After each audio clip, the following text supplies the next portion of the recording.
Hey everybody, I'm Nico. And I'm TK. And that makes me KEVO. And that makes this X is for Comics. We are coming to you with coverage of Daredevil Born Again Season 2, Episodes 2 and 3. We are super stoked to talk about this show. This has been such an exciting time for Daredevil, and I felt like the first episode, a lot of setup, but I feel like Episodes 2 and 3 already paid a bunch of it off. How did you guys feel? Yeah, I think that's totally accurate. I'm absolutely in love with this show. I really do think it's fantastic. I so worry with Marvel and the MCU these days that if everything isn't the best of the best and the most bombastic and exciting, they're going to think it didn't go right. And yeah, you're right. The first episode did have a lot of setup. It's not the most exciting first episode, even of a second season that Marvel has done in their repertoire. That is totally okay because I'm in this for the long haul of the season and also the long haul of the fact that there's another season. So I'm okay with a first episode that's maybe not like, holy shit, we're so back, if the season as a whole is a great season. And yeah, I mean, I think this is really, really just solid through and through. And I think something that is working both for and against it in that regard in some ways is how overstuffed the episodes feel. That's not always a bad thing, but there are definitely so many characters. There's definitely so many things going on. You can almost get lost when they spend too much time on one story and forget that there's other things we need to get back to. You know, that could work against it if some people say it's too busy, but I'm loving it. They're not giving you the second screen experience where they're holding your hand too much, but they're also not making it difficult for you to follow with how much they're giving you. And I think they're doing a great job of balancing everything. It feels like the most cinematic of a Marvel Disney Plus show we've had so far. And it's really interesting because I feel like part of where they are definitely not holding your hand is they want you to fill in a lot of the blanks. I don't think the average fan maybe either knows or remembers that Sister Maggie is Matt's mother or, you know, potentially. But here we have Dex going to church looking for Sister Maggie, and that's such a complicated payoff too, because like within the construct of Born Again, I think Bullseye feels more like a shadow than he feels like a regular character, because so much of what Bullseye is dealing with here harkens back to the Netflix show. So I do feel like the best enjoyment of this show does come from doing a little bit of extra legwork, whether it's knowing things or remembering things. And I think that's kind of what makes the two payoff levels really exciting. And I think that's something we talk about a lot. Like, it is good to reward comics fans and character fans of a particular thing who, however they're doing it, are getting the background, even if it's fandom wiki rather than knowing things from the comics. Rewarding anybody who gets excited about a particular character and goes and does the work is, I think, a cool thing to do. It creates active participation in fandom, and knowing how to balance that with not making anything inscrutable to somebody who still wants to enjoy the show but isn't necessarily inclined to do that background work. That's not the easiest juggling act in the world. I also think it's way more possible than sometimes Marvel indicates that it is. Yeah. But and again, it's one of those things, like, do it more and get it wrong every now and then. Like, nobody's ever going to be like, I was so mystified I could not go see Doomsday about anything that comes before it. Like, they're just never going to screw it up that badly. I truly don't believe. Maybe I'm wrong, but I think they could be taking slightly bigger swings in that direction, and I think this show has a lot of proof of concept in that area. The layers of this show are getting more interesting because it's not just Dex and his burgeoning relationship with Matt's mom. Hey, let's see where this goes. But I love all of the gay between Heather and Vanessa. That is some tension. There's a bunch of House of Cards gayness happening all over this place. Because also Wilson's a little friendly with James Gandolfini's son. I keep wanting to call him Butchie. I don't remember what his name is. Well, yeah, But, I mean, so because we just said Butch, and because you did mention Bullseye, I do have to go on a slight tangent. Vanessa, Bullseye, and Roses. Okay, yeah. Did you notice the constant visual ties that were happening in the episode? Yes. It would be insane if Bullseye was somehow also the Rose. Well, and I even double checked, that is a different Kingpin's son. So Yeah, if they're yeah. just repurposing the rose, but I think the rose technically belongs to Spider-Man. So they'd have to be getting permission from Sony. But they could be doing the visual motif and have him be Vanessa's son. And again, it's what you were talking about earlier with like, if that were so that this is complete and total speculation. If it were to turn out that part of the reason that he and Vanessa are being shown as so entangled is because ultimately he is Vanessa's son, and they never say anything, but the rose is just the constant sort of visual tie and reference, that is very much like the payoff for anybody who wants to go and look in the lore and on the wiki or who has read the comics is that's kind of the rose reference the long way around. As we were watching, I looked it up and I'm like, I want all of my details. And, because I caught it repeatedly and there's so much going on with Kingpin that you're just never sure what layer they're peeling back here because they have got so many layers. They've got layers from Kingpin over in Spider-Man, though I know they'll be very sensitive with how they touch those. They've got the layers in Daredevil, and they've got the layers that they're going to bring as their own people creating this show. Kingpin is a very powerful, and as Vincent D'Onofrio recently said, human character this season. Yeah. And back to the original point, I do keep wanting to call the kid Butch, and it does often feel like he is, if we don't get a reveal that somehow he is also Kingpin's son, he feels like a Butch stand-in. Yeah. And again, we get to that point of, if you read the comics and you were getting into the Butch storylines in the comics, you definitely feel something about this kid. And at the same time, if you have no idea what I'm talking about, I think there's plenty to enjoy about the character and what's going on with him. Down to he's just a more realistically sized Kingpin. Yeah. Like, you can see the father-son dynamic even if it doesn't play out. Right. It's something that I love about this being an adaptation of the Marvel comics instead of just being a one-for-one retelling. There's so many things that NICO has mentioned where, like, this is from this different story and this is from this different character, and they're repurposing it, but it's in such a way where they are trying to, elevate everything about Daredevil. And it's something that I really love about the Marvel Cinematic Universe so much. Yeah, it's such a place where so many things can now happen. Whether it's because the entire umbrella of Marvel is back under one studio, or it's because the movies have been around that long. And I don't mean this negatively, but like, there's a little bit less, they have to be new and inventive now. One of the things that we talk about a lot is superhero fatigue. And all they need to do to keep being an industry is keep making these movies. People are still going to go no matter what the conversation is. They might not be making $1 billion every time anymore. So you're going to make less expensive looking movies. But as technology continues to evolve, I don't think it's going to fall behind for a slightly less budget. I know I'm not a VFX artist here. I'm not trying to oversimplify. But I feel like we no longer need that level of explosion in the movie. We want a little bit more nuance to the script. So I feel like superhero movies are in a position to keep surviving no matter what. They no longer have to be the cutting edge thing they were when they were constantly trying to reinvent the superhero movie early on in its era. Marvel as a universe now has an opportunity to do something continuously daring with television. I love the big swings they've taken, whether it's The Gifted or it's WandaVision or even Agatha All Along. But I feel like there is still more room to progress the Marvel identity through brand on television that still hasn't been tapped. Yeah, I think you're totally right. And I'm always curious to see when we get also the problem is the announcement so far in advance can kill a little bit of the energy that you're talking about. Yeah. I think if we had known less about Wonder Man could have been an even bigger deal. It's pretty much universally really liked, if not loved, etc.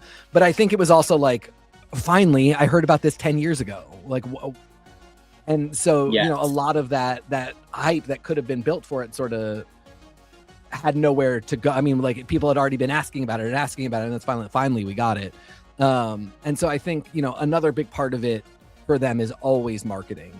And, some of that isn't entirely Marvel's fault. Some of that is just the way that media landscape has shook out over the last 10 years and the way that people treat news as a form of entertainment in and of itself, and it became this industry that it's like the popcorn bucket bubble. Like, it just became more and more and more, and now it's just this ridiculous thing when it's just news about a movie. And there's been so much expectation put on that, and there's so little awareness of how film and television was made, even just 20, 30 years ago, where things were being reshot, rescripted up until right before release, because that was all part of the art making process. And now, anytime there is anything even remotely like that, it's treated as, oh, this is going wrong, and because that's even an industry too, this outrage industry of wanting to complain. But if you're just looking to try and enjoy what comes, I think they're really giving a lot. I also think one of the fascinating things they're continuing to do is to try and evolve their action sequences. These 2 episodes had a number of great action sequences. I loved seeing how very confrontationally physical Daredevil remains in this version. You know, they're dropping fucks all over the place. They just love saying it to prove a point. It is like an 8th grader who suddenly feels empowered, and good for them. And it's Marvel Knightsy. Yeah, it's getting a little Marvel Maxy, if you will, you know? Yeah, true. That's, yes, correct. And it never feels gratuitous to be like edgy. It feels natural. I think it does come off a little edgy at times, to be honest. A smidge silly and a smidge like we can do it, but I'm also okay with that. Like permissive. It's okay to be silly. And I think it's good for Daredevil to have roundabout silliness to it. You know, we don't know what the original idea looked like, but a lot of people said the original idea for this show was something funnier. Yeah, lighter. And that is very much removed, and I don't think that's a bad thing, because like I said, I think this is working out great. But there was a brief second after this scene, after Daredevil breaks in and gets everybody out and the fight has stopped, where for the second time in this week he ends his action sequence with the insanely heavy breathing. Yes, the insanely loud heavy breathing, which to me is his Christian Bale Batman voice. Yeah, okay. Where, like, on the one hand, I really see the effort that you're putting in and the character work that you're doing and why you think this is a thing, and it's not even a bad thing, but it is very easy to make fun of in a context where you're never joking about it or laughing about it or making it a little bit silly, or even sort of talking about why you would do it. There are moments like that where I'm like, this is unintentionally funny to me. And then there are things like the fucks where I'm like, it's not that it's whether it's intentional or not, it's that it gives us a little something to sort of be like, oh, we're on a different playing field here and we can loosen up a bit. Yeah, I think it's almost there to mitigate the Disney logo in the corner. Yeah. I think it's a little something to remind you that you're playing on an adult plane. And that's how I felt about the fight sequences. That is how I felt about Daredevil. You know, I had mentioned Shadowland in our previous Daredevil episode coverage. Check out that episode. And I said, people in cages, that's something that's reminiscent of Shadowland, like the costume he's in currently, like the idea of building an army throughout Hell's Kitchen. And so to see that here was a really powerful image, because one of the things that I appreciate very much is that he's breaking free of those bonds, even if he ultimately does use the cages, which I hope he doesn't. Even if he does, we now see him like recognize that they're wrong and he has to free people. And the energy from Swordsman was absolutely tremendous. That character really brought so much up. It really elevated the energy for me. They remain my favorite. It is now getting to the point where I'm like, okay, we got to stop and go back to the drawing board, because Doomsday needs these action sequences. It does not need the ones that we're going to get from Doomsday. They feel so smooth and so good. And yeah, I mean, getting Swordsman was a really cool moment. Getting to see somebody else in the mix. I loved White Tiger last season, and again, like, I liked what they did with the character. I liked the whole character arc from arrival to death. to most of it really having nothing to do with that being an action character that we saw. And that's another example where I'm like, it's okay that not everything is a blockbuster. It's okay that every character that we see who is a Marvel superhero doesn't get the superhero moment. That might feel a little underwhelming, but if we're building something that's greater than the sum of its parts, not everything needs to be a huge deal. And on the sort of flip side of that, getting a character like Swordmaster, who is not super well known, not that cool anyway, and in this case, not showing up in costume. And also, I mean, there's a whole other thing where it's an old dude that I have a whole other diatribe about aging in the MCU. But we also sort of started to get the first glimpses of young White Tiger. So like we're starting to stack the deck here in subtle and cool ways rather than a very like on your left and then every superhero arrives powered, shooting energy blasts with magic. We know we're going to get Jessica. And again, like bigger deal hero, very, very powerful, but a little even more much more visually subtle. She's very strong, but she's not going to give you there's not going to be a lot of visual effects when she shows up and uses her powers. No. So we get these really, really strong action sequences that are heavy, but also subtle, incredibly well done, really smooth. And the energy is just, I mean, to me, it's perfect. Yeah, it's really nice to feel like the films have to live up to the TV version right now. Since it started on Netflix, it's been known for its breathtaking choreography and cinematography on the fight sequences. And so the fact that a full decade later, that's something that it is still bringing to the table. And in an arena now where it kind of has to be given attention, it used to get treated, kind of like the ugly stepsister. You're on Netflix. We don't have to pay attention to what you do. But now it's on Disney Plus. This is a big deal. And they're making a big deal out of it as well. I've seen so many interviews and things of these two buddies doing things together. I think they probably did a Hot Ones, and if not, they should. That'd be very funny. So like it's not being given its credit and its due as kind of a centerpiece of Marvel this year, especially. I think this is probably the biggest project we have until Doomsday comes out at the end of the year. Well, Spider-Man, right? Oh, right. But I always think that's something that's so tough as well. And I was saying this, I posted it on Threads, follow me on Threads, where I don't really know how it works for them to even be able to mention Spider-Man.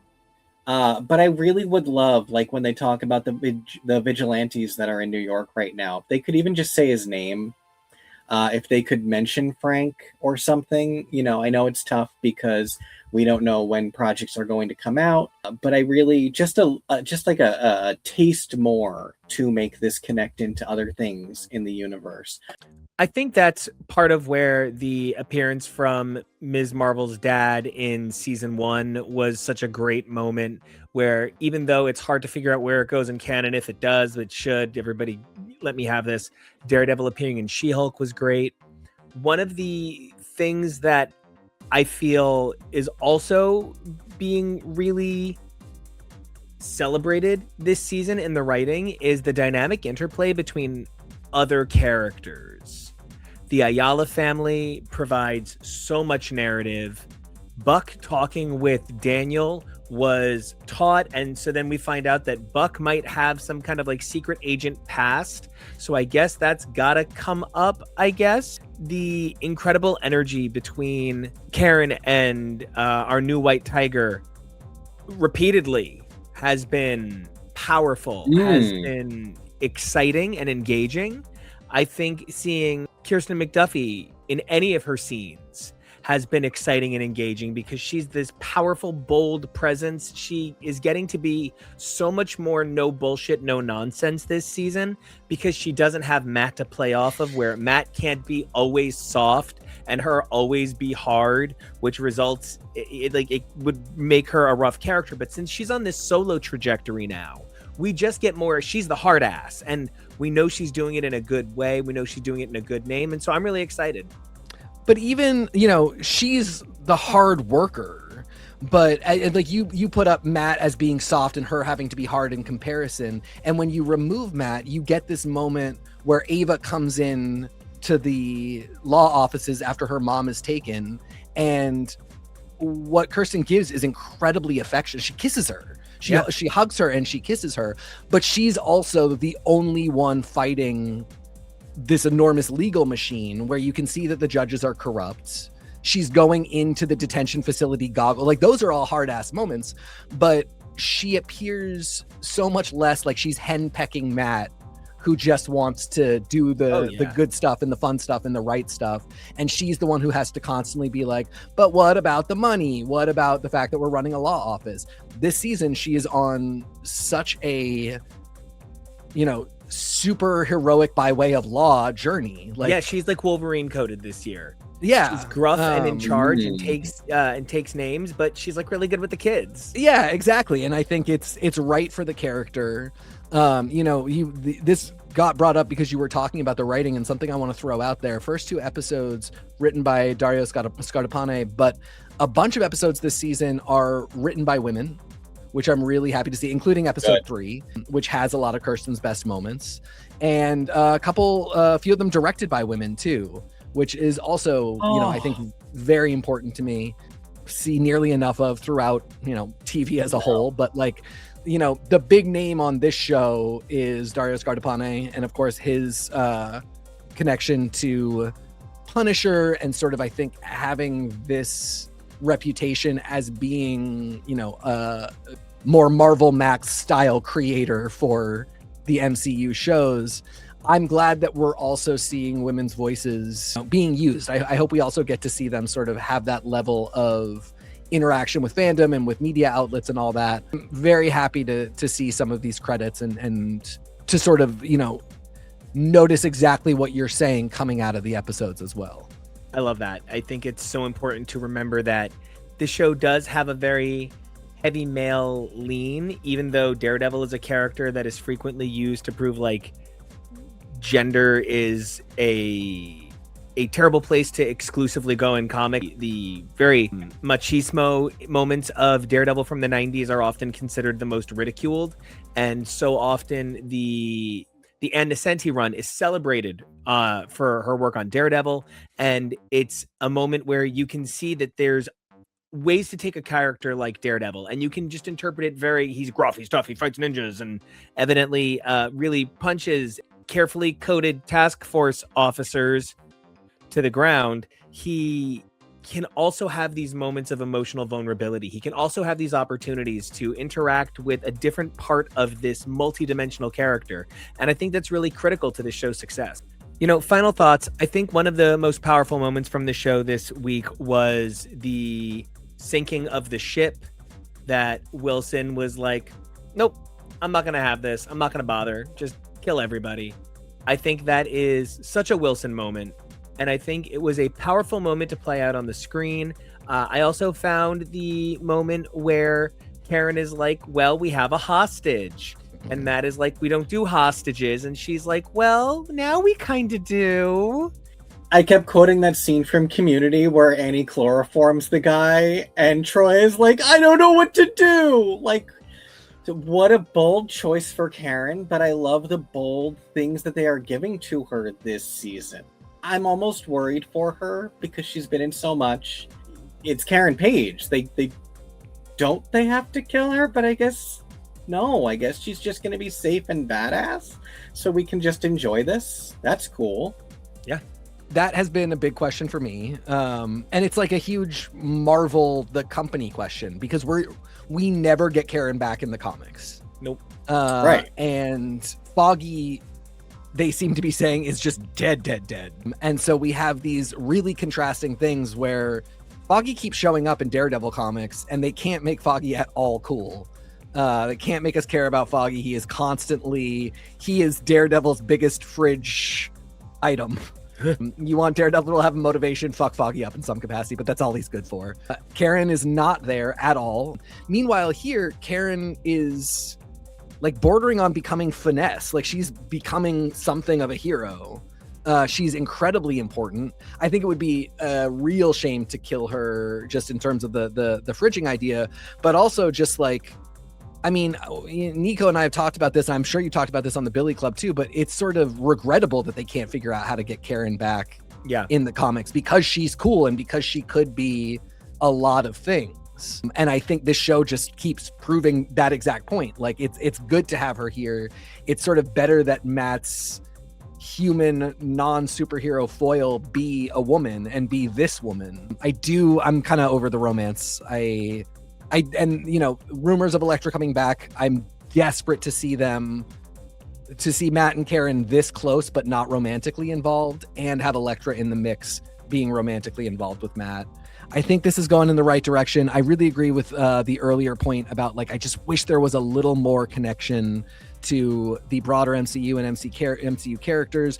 We did get the Allegra de Fontaine reference, but I would like a what are the Thunderbolts doing reference. Are they allowed to operate, and why? Is that a thing where Allegra's like, they're going to do their own thing and you can't ever talk about them? And Wilson just goes with it, you know, because maybe they're just never in New York. That's also like, maybe Thunderbolts hasn't happened yet. Maybe they're not in New York. You know, I would love anything just to be like, and this is a lived-in universe where that movie that you saw matters. It's not the worst thing that they don't have it. I would love it. I also agree with you. I do feel in the best possible way that Matt and Karen are really settling into what is a very romantic friendship. They are very obviously cuddly and very sweet, but there's almost something like questionable siblings on a reality show about them. And I just don't see the romance, and I do prefer him with Elektra in general. And, you know, just putting it out there, she did spend years teamed up with a Ghost Rider. I can think of worse ways to bring Karen Page back to the comics. Ghost Rider up. I think there's something there. But I generally think that this show is on the right track. This is a good season. I'm 3 episodes in, more confident in it than season 1, but I'm 5 seasons in, more confident than ever that Daredevil turns out a pretty good season every time. She bring it to you every show. So what comic is Sashir Zamata in Agatha from All Along from again, by the way? She is a Ghost Rider character. She's a Ghost Rider cousin. Okay. She has never had a flaming head. She's always a witch. Lesbians, though. I like it. Karen Page just loves hooking up with powerful supers. So, like, if she did an Amelia from Grey's Anatomy and just became a late in life bisexual, yeah, we know so little about comic Karen. Why not? Why not? Well, I kind of ship her with Frank, so I'm just gonna be problematic and put it out there. I loved it. So you're the worst. I get it. No one listen to this. I get it. I get it in a way that she's like one of the only things that makes him better, other than John Barenthal being so hot. All right. Well, I love it. I can't wait to talk about episodes 4 through 9. But Kevo, until we come back to talk more Daredevil, I think it's 4 through 8 plus the Punisher, right? That makes it 9. So this just I guess confused things. There was no reason for this double drop, so that was annoying. Kevo, until we come back, where can everybody find you? You can talk to me about whether or not that double drop was worthwhile. You can talk to me about new scrubs. You can talk to me about so many things at the socials at Kevo Really. That's KEVOREALLY. TK, where can we find you? You can find me on the socials at TK Accidental. You guys can find me at NICO Action, NICOACTION. Don't forget to check out all of our amazing content here on our channels, X is for Show and X is for Comics. We cannot wait to bring this to you here at X is for Comics, the podcast. Right, we got a ton of stuff you guys can follow, so make sure to like, follow, and subscribe on all of it. Leave a comment, let us know what you think. You liked it. I'm sure you did. And other than that, if you guys like the music in the background, you guys can check it out at NICO Action Music, NICOACTIONMUSIC. And until then, do us 3 favors. Number 1, stay safe. Number 2, be brave. And number 3, evolve daily. And we'll see you.